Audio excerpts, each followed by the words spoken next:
एक दिन गौतम बुद्ध अपने शिष्यों के साथ एकदम शांत बैठे हुए थे। उन्हें इस प्रकार बैठे हुए देख शिष्य चिंतित हुए कि कहीं वह अस्वस्थ तो नहीं है। एक शिष्य ने उनसे पूछा कि आज वह मौन क्यों बैठे हैं, क्या शिष्यों से कोई गलती हो गई है। इसी बीच एक अन्य शिष्य ने पूछा कि क्या वह अस्वस्थ हैं, पर बुद्ध मौन रहे। तभी कुछ दूर खड़ा व्यक्ति जोर से चिल्लाया, आज मुझे सभा में बैठने की अनुमति क्यों नहीं दी गई है। बुद्ध आंखें बंद करके ध्यानमग्न हो गए। वह व्यक्ति फिर से चिल्लाया, मुझे प्रवेश की अनुमति क्यों नहीं मिली। इसी बीच एक उदार शिष्य ने उसका पक्ष लेते हुए कहा कि उसे सभा में आने की अनुमति प्रदान की जाए।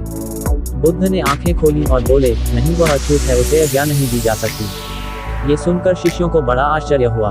बुद्ध उनके मन का भाव समझ गए और बोले, हाँ, वह अछूत है। इस पर कई शिष्य बोले, हमारे आश्रम में जात पात का कोई भेद ही नहीं, फिर वह अछूत कैसे हो गया। तब बुद्ध ने समझाया, आज वह क्रोधित होकर आया है। क्रोध से जीवन की एकाग्रता भंग होती है। क्रोधी व्यक्ति प्रायः मानसिक हिंसा कर बैठता है, इसलिए जब तक वह क्रोध में रहता है तब तक अछूत होता है। इसलिए उसे कुछ समय एकांत में खड़े रहना चाहिए। क्रोधित शिष्य भी बुद्ध की बातें सुन रहा था। पश्चाताप की अग्नि में तप कर वह समझ चुका था कि अहिंसा ही मनुष्य का महान कर्तव्य व परम धर्म है। वह बुद्ध के चरणों में गिर पड़ा और कभी क्रोध न करने का प्रण लिया। शिक्षा, आशय यह है कि क्रोध के कारण व्यक्ति अनर्थ कर बैठता है और पश्चाताप उसे बाद में होता है, जिसका कोई लाभ नहीं मिलता। इसलिए हमें क्रोध नहीं करना चाहिए।